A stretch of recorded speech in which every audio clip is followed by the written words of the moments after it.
Chers amis, soulignons que l'Afrique centrale aborde un important virage de son histoire politique.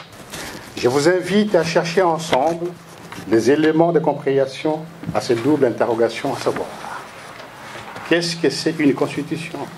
Camere est recommandable. Mesdames, Mesdemoiselles, Messieurs, camarades membres de l'UNC, distingués invités et chers compatriotes, bonjour.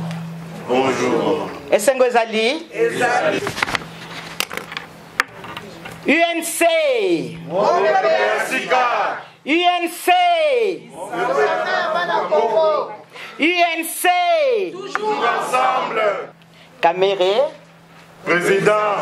Caméré. Président. Caméré. Président. Nous sommes réunis en symposium ce samedi 6 décembre 2014 sur le thème central la contribution de Fédération UNC Europe à la réussite du processus électoral en République démocratique du Congo. Dans ce merveilleux cadre qui illumine nos cœurs par l'amour fraternel qui rayonne en nous, d'où notre slogan « Toujours ensemble ». Toujours ensemble. Toujours ensemble. N'est-ce pas que c'est bon de nous retrouver dans le combat et intérêt de notre pays? Oui, moi je suis comblé. J'espère de même pour chacun de nous ici présents. Voici le programme qui présidera à la cérémonie de cet après-midi. Accueil et installation des membres invités par le protocole, ce qui vient d'être fait. Chant et hymne national. Mot de circonstance, présentation des orateurs et des fédérations. La jeunesse, pilier de la nation. Les enjeux des articles verrouillés de la Constitution. Les échéances électorales et la Constitution de la République du Congo. La situation des femmes politiques, cas de l'UNC. Les violences utilisées comme armes de guerre à l'est de la RDC. Visibilité de l'UNC dans la diaspora. L'apport de fédération de l'UNC extérieure à l'essor du parti. Mot de clôture, cocktail. Sans plus tarder, je passe la parole à mademoiselle Myriam Rachidi pour nous entonner notre hymne national qui sera suivi d'un chant qu'on glorifiera notre Dieu pour nous avoir permis de nous réunir cet après-midi à cet endroit. Debout Congolais, unis par le sang, unis dans l'effort pour l'indépendance. Son offrant, longtemps courbé, et pour de bon, prenons le plus bel élan dans la paix au peuple ardent. Allez la paix, nous bâtirons un pays plus beau qu'avant. Dans la paix, citoyens, entonnez l'hymne sacré de notre solidarité. Fièrement saluer l'emblème de notre souveraineté. Congo, béni, Congo, des aïeux, Congo, bien-aimé, Congo, bien-aimé, Congo, nous peuplerons ton soleil, nous assurerons ta grandeur. 30 juin, ton soleil, 30 juin, du 30 juin, jour sacré, sois le témoin, jour sacré de l'immortel, serment de liberté, que nous léguons à notre postérité.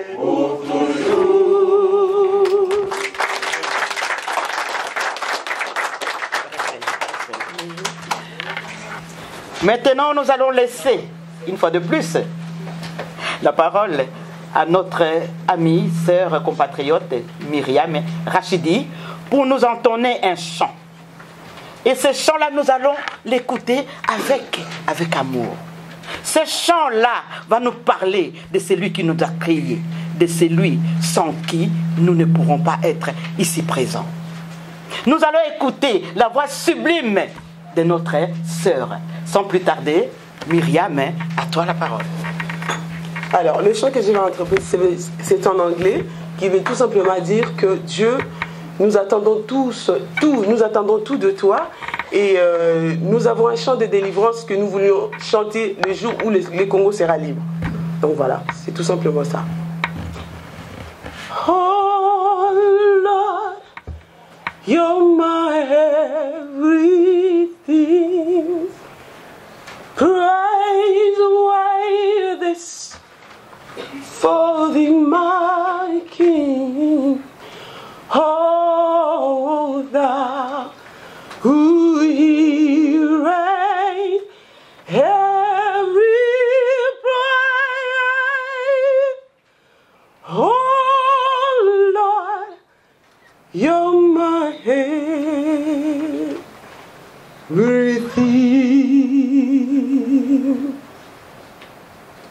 You are my hand. You're there in time of trouble.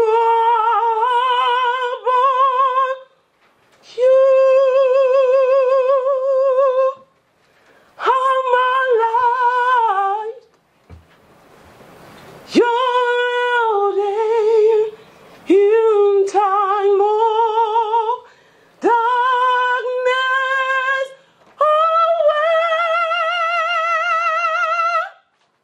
who love it if not but for your mercy, oh Lord, you're my everything. Praise away this for thee, my everything. Praise away thee for thee, my everything. Praise away thee for thee, my everything, Lord, you're my everything.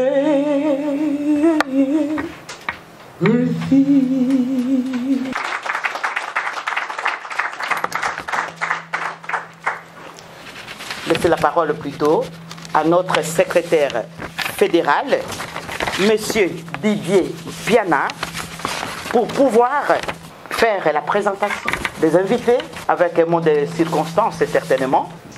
Monsieur le secrétaire national en charge des relations extérieures et coopération internationale, Mesdames et Messieurs les secrétaires fédéraux, Mesdames et Messieurs à vos titres et qualités respectifs, distingués invités, au nom de l'INC France, je vous souhaite tous la bienvenue et vous remercie d'avoir accepté mon invitation. Les symposiums que nous organisons ces jours s'inscrivent dans le cadre d'une réflexion autour des idées afin de préparer les prochaines échéances électorales. Ce forum des rencontres avec tous les fédéraux venus d'Europe, nos alliés et sympathisants, délégations respectives de Kinshasa s'inscrit dans l'ordre de recherche d'une stratégie commune, nous permettent d'accompagner le président Kamere aux échéances électorales en 2016. À travers des différentes thématiques exposées, nous allons enrichir notre pensée pour essayer de dégager l'essentiel, afin de mettre barrage à toutes les tentatives qui voudront anéantir le projet et la vision du peuple congolais pour un Congo meilleur. Mesdames et messieurs, nous vivons une époque paradoxale. Notre siècle est celui du savoir, mais aussi celui de montrer irraisonné, de peur, de la barbarie, de l'intolérance. C'est la raison pour laquelle j'ai souhaité que le premier sujet à débattre soit échéance électorale et le rôle de la diaspora dans la vision du président national Vital Kamerhe. Mesdames et messieurs, très chers compatriotes, le courage et le compagnon quotidien des pouvoirs publics face à la vérité, face à la décision qu'il faut trancher, s'il faut douter, il ne faut cependant pas être sceptique. Aujourd'hui, dans l'INC, nous devons nous engager avec conviction, avec force, avec pouvoir, puisque nous avons le pouvoir. Le pouvoir vient du peuple, le peuple est derrière nous, le peuple est pour nous. C'est pourquoi j'exhorte à tous mes collègues fédéraux d'avoir l'optimisme, d'être toujours motivés, de suivre toujours la ligne de conduite du parti, afin de soutenir notre candidat à la magistrature suprême, M. Vital Kamerhe, que je vous demande d'applaudir. Nous avons de la chance d'avoir M. Kamerhe à la tête de notre parti. Ça dépend de vous et moi pour faire de sorte que M. Kamerhe accède à la magistrature suprême. C'est pourquoi je ne veux pas rester long sur mes propos. Je vais seulement exhorter mes compatriotes, mes collègues fédéraux qui sont ici présents pour faire de sorte que dans leurs pays respectifs, que les flambeaux de notre pays soient toujours vigilants. Qu'on voit l'INC partout en Europe. Ça fera la force de notre président national, M. Vital Kamerhe. Je déclare donc ouvert les travaux du symposium 2014 ici à Paris. Que vive le président national, camarade Vital Kamerhe.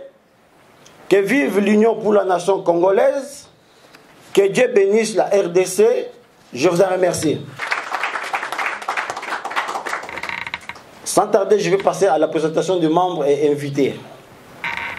Je commence par la délégation de Kinshasa, qui est conduite par l'honorable Juvenal Munobu, secrétaire national politique.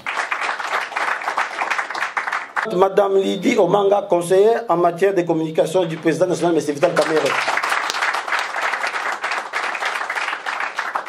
La délégation d'Irlande est conduite par le secrétaire fédéral, M. Patrick Kawara. Je voudrais simplement signaler que je ne suis pas venu seul, je suis venu avec notre chargé de communication, M. Kinseka Mosengo.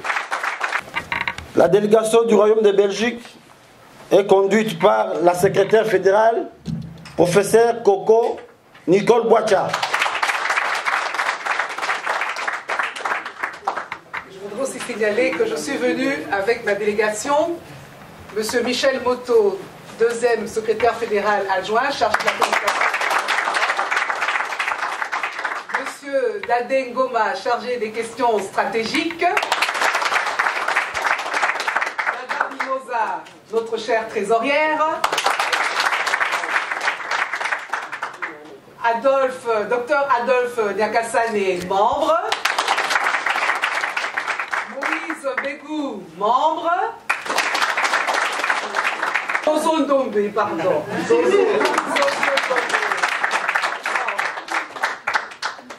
La délégation INC Angleterre est conduite par M. David Ilunga. De l'INC Allemagne est conduite par la secrétaire fédérale, Mme Henriette Misenga. Je vais vous signaler ce que je ne suis pas seul. Je suis venu avec M. Magloire Lisievet, qui est chargé de communication. Et Godens Bizimois, qui est chargé des stratégies sécuritaires. La délégation de l'INC Norvège est conduite par Jules Bahati. Maintenant, je vais demander à tous les membres de la fédération INC France de se mettre debout, comme ça, ils vont savoir qui sont de l'INC France. Je vous en prie.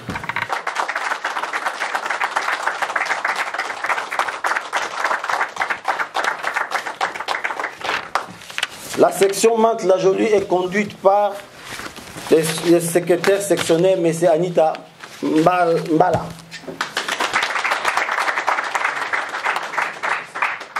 suis pas venu seul, je suis accompagné de mon premier secrétaire adjoint, à la personne de M. Rémi Boudissac. Il y a le deuxième secrétaire adjoint, M. Mafi Bondo. Nous avons le trésorier, M. Makesse Mario. Et nous avons M. Barthélemy Ngondi qui est chargé des questions stratégiques de notre section. Merci. La section INC Strasbourg est conduite par M. Muzuri Rajambo. Muzuri Rajambo.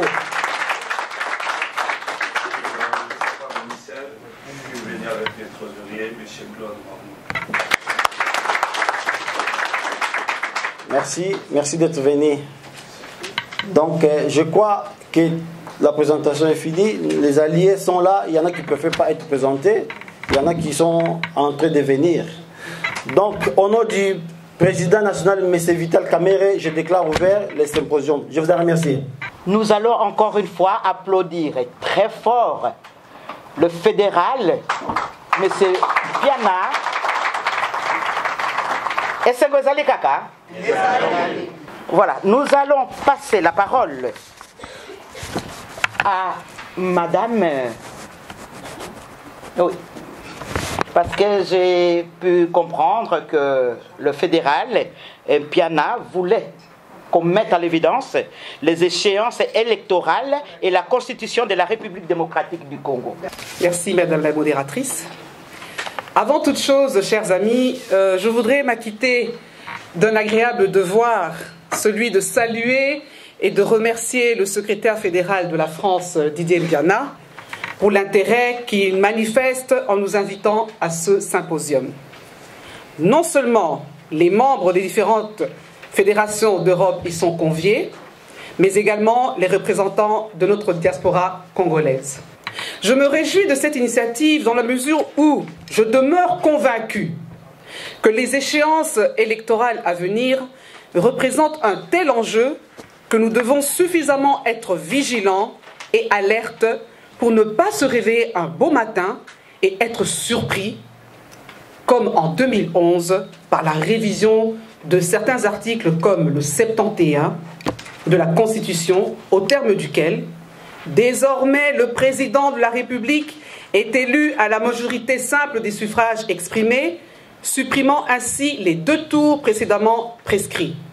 Le tout naturellement à l'avantage du président Kabila pour des raisons purement égoïstiques. C'est la raison pour laquelle nous devons rester vigilants. Mon premier point de mon exposé sur les échéances électorales et la Constitution, c'est l'échéance électorale équivaut à un moment marquant la fin du délai du mandat présidentiel. En somme, on entend faire croire que le salut du peuple et de la nation se trouve dans une gouvernance fonctionnant sur le modèle de l'homme fort, plutôt que celui des institutions fortes.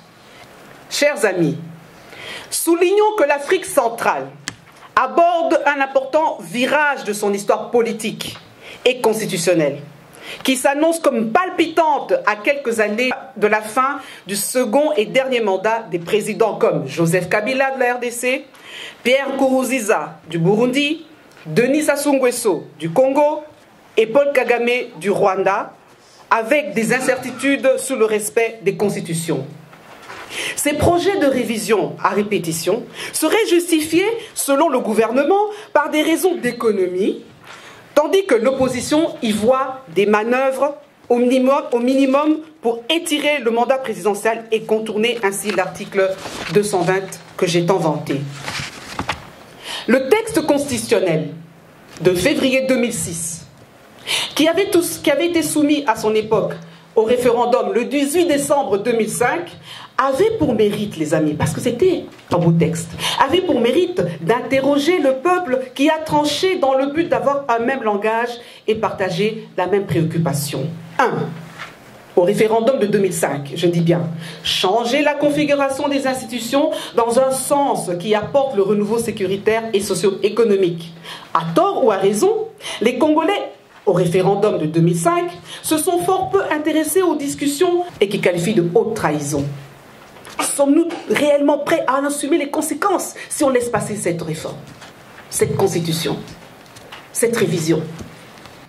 Nous ne sommes pas sûrs que l'avènement de cette alternance démocratique apaisée voit réellement le jour. Sinon, pourquoi le président Kabila s'est-il brusquement empressé, seulement maintenant, alors qu'il avait tout le temps, au début de son deuxième mandat, comme disait le président tantôt, de créer pour le recensement de la population l'Office national d'identification et de la population? L'UNC estime que cette nouvelle structure est une nouvelle recette, voire un piège que prépare la majorité présidentielle pour prolonger le mandat de Joseph Kabila. C'est une des raisons pour lesquelles l'UNC décline désormais toute idée de dialogue politique avec le pouvoir. Il ne s'agit pas d'un radicalisme. Il ne s'agit pas d'un radicalisme, mais d'un réalisme et d'une anticipation politique devant toutes les manœuvres dilatoires auxquelles la majorité présidentielle veut nous amener pour tendre subtilement vers une prolongation du mandat de chef de l'État. L'UNC invite le président Kabila à ne pas écouter les tambourinaires, les troubadours, à ne pas violer la Constitution pour se donner un troisième mandat. Après 15 ans au pouvoir, il devrait se retirer en 2016 pour devenir sénateur à vie, tel que cette même Constitution le prévoit. Nous lui exigeons un calendrier clair qui définit les étapes essentielles, de sorte que 90 jours avant le 19 décembre 2016 à minuit, date de la fin de son deuxième et dernier mandat, nous organisions les élections présidentielles et législatives nationales. Tout mandat a une fin. Il faut quitter le pouvoir avant que le pouvoir ne vous quitte. Merci. Pour tous vos événements, séminaires, baptêmes, mariages, forums, c'est Eurotech TV. Chers compatriotes, mesdames et messieurs, bonjour. Bonjour.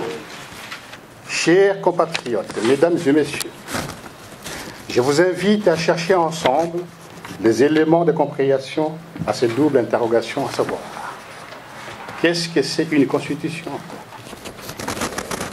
En langage simple, la loi fondamentale ou la constitution, des racines gréco-latines, règles, fondées, constituées, et le socle à l'intérieur desquels est enfermé des règles communes jugées utiles au bon fonctionnement d'une cité. Des recours à la règle comme guide de l'action dans la cité formalise les choses. La règle devient alors la norme qui présente l'avantage de supprimer l'action arbitraire. Si l'article 220 de la Constitution présentait un seul et unique enjeu, ça serait celui d'empêcher le retour vers un triste passé non lointain. Dans cette configuration, l'article 220 serait le frein moteur contre toute marche en arrière. Il nous incite d'aller de l'avant, afin de consolider le processus de démocratisation qui a ouvert une ère nouvelle à l'avènement pour la Troisième République. Je compléterai cette citation en disant que la démocratie a fait ses preuves jadis à travers le monde. Essayons-la en République démocratique du Congo et n'ayons pas peur de parier pour un ticket gagnant prometteur d'un avenir certain pour les générations futures. Je vous en remercie.